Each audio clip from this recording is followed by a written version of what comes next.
सारणिक के बारे में बताया था, उसके सूत्र बताए थे।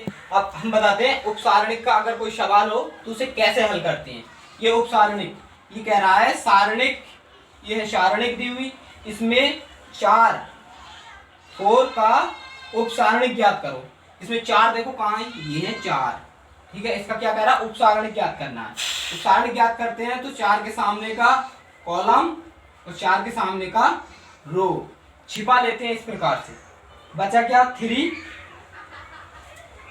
5 5 1, ये बचा।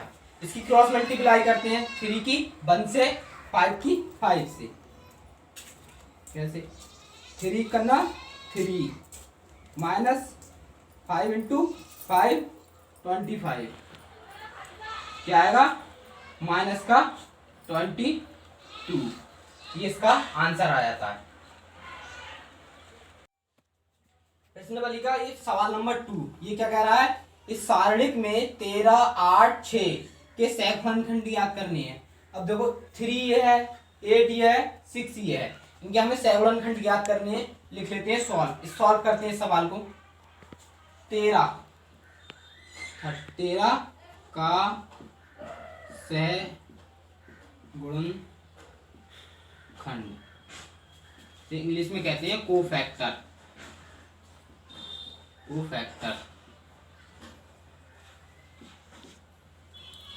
13 का सहगुणनखंड याद करते हैं, कैसे होता है।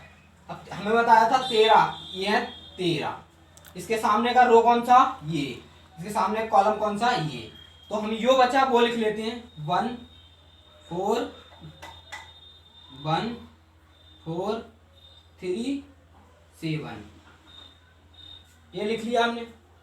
इसकी क्रॉस मल्टीप्लाई करते हैं, 1 की 7 से 7, 3 की 4 से माइनस के 12, माइनस के 12 प्लस के 7, क्या आएगा माइनस के, जो चिन्ह में क्या है, ये है जिसके ज्यादा होते हैं चिन्ह उसी के साथ आता है।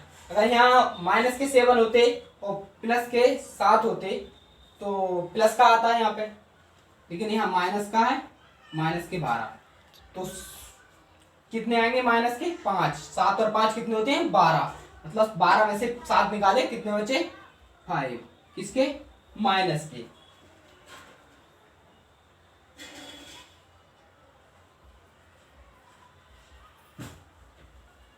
माइनस के 5 बचे, ठीक है ना। इसी प्रकार से ये क्या है 8, बोले 8 का सहगुणनखंड याद करिए।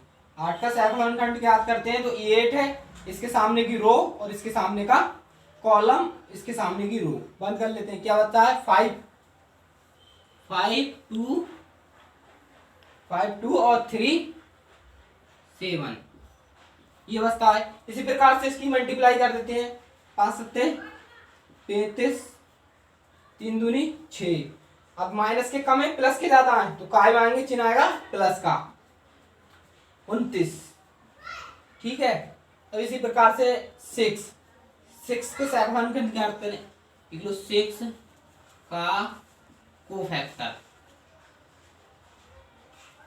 6 का कोफैक्टर,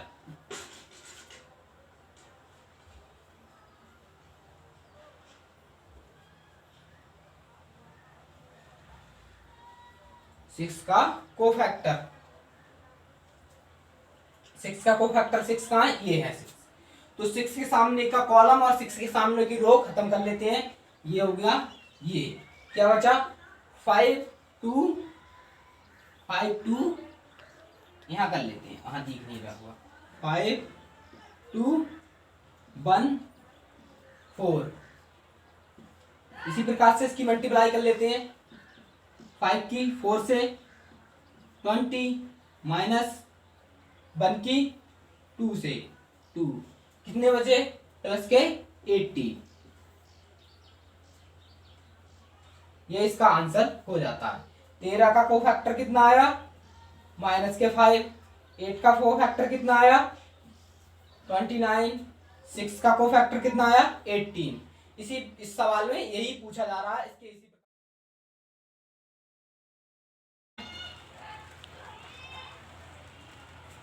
7 कॉमन चल रहा है, क्या हो जाएगा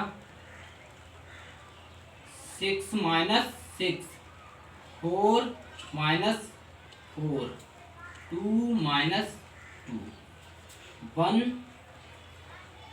7 3 6 4 2। जब हमने C1 में ऑपरेट कहा है तो ओनली C1 को ही छेड़ना है, बाकी C2 में या C3 में कोई चेंज नहीं करना है। C2 है, C1 है तो C में ही चेंज ही करना है। C1 में ये बोल रहा है C1 में C1 माइनस C3 करना है। जो C1 का मान है और जो C3 का मान है, मतलब C1 के मान को C3 से माइनस कर दो, तो हमने कर दिया।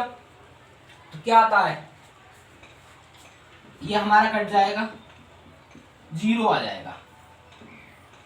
क्या आ गया 0, आंसर इसका आएगा 0।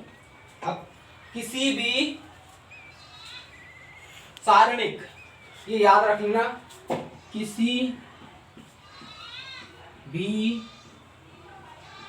सारणिक का कोई एक पंक्ति या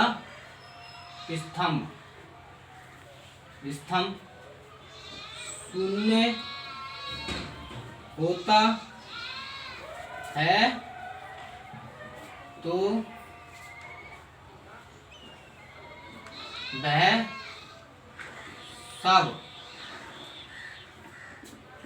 शून्य हो जाते हैं। और किसी का एक कॉलम या रो शून्य हो जाए तो उसका पूरे का मान शून्य हो जाता है। इसका क्या है, C1 पूरा शून्य आ गया, क्योंकि 6 माइनस 6 कट गए, 4 माइनस 4 से खत्म, 2 में 2 खत्म, 0, पूरे का मान 0 आ गया, तो इसका मान क्या आ जाएगा 0। अब 0 की 7 से गुणा करो तो 0 ही आता है, तो इसका मान आ जाता है 0। इसी प्रकार से सारणिक को हल किया जाता है। बहुत आसान होता है सारणिक को हल करना, कोई ज्यादा कठिन नहीं है।